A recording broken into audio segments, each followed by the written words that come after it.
To other news now, there are more delays and cost overruns for the troubled HS2 rail line tonight. Construction work on the section between Birmingham and Crewe will be pushed back a further 2 years, and trains may not run all the way into London's Euston until much later than planned.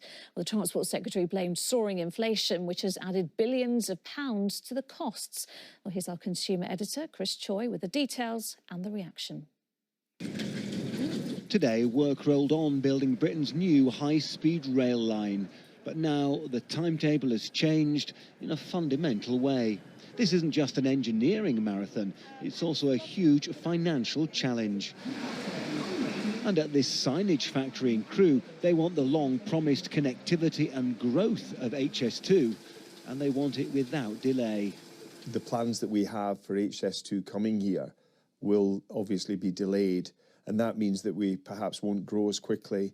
Our access to talent, particularly with HS2 coming here, means that more jobs, means more people coming to the area, settling in the area, and that means our access to talent will be from a wider pool. Phase 1 of HS2 between London and Birmingham is 40% complete, but today government said that initially services between London and the Midlands will terminate at Old Oak Common, not Euston, and this section between Birmingham and Crewe will be rephased by 2 years, in other words, a delay. Inflation has shaken the finances of HS2. Materials, energy and labour have all rocketed in price.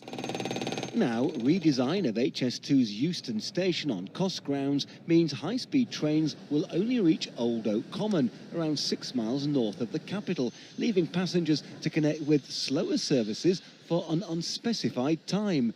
Many fighting for better connections to the north say these delays now raise difficult questions for government. How do we continue to demonstrate to the public the value of this project when we keep pushing the benefits further and further in the future? It would make a lot more sense to do what I think the Labour Shadow Chancellor has suggested, which is to look at borrowing for investment in a more sensible way.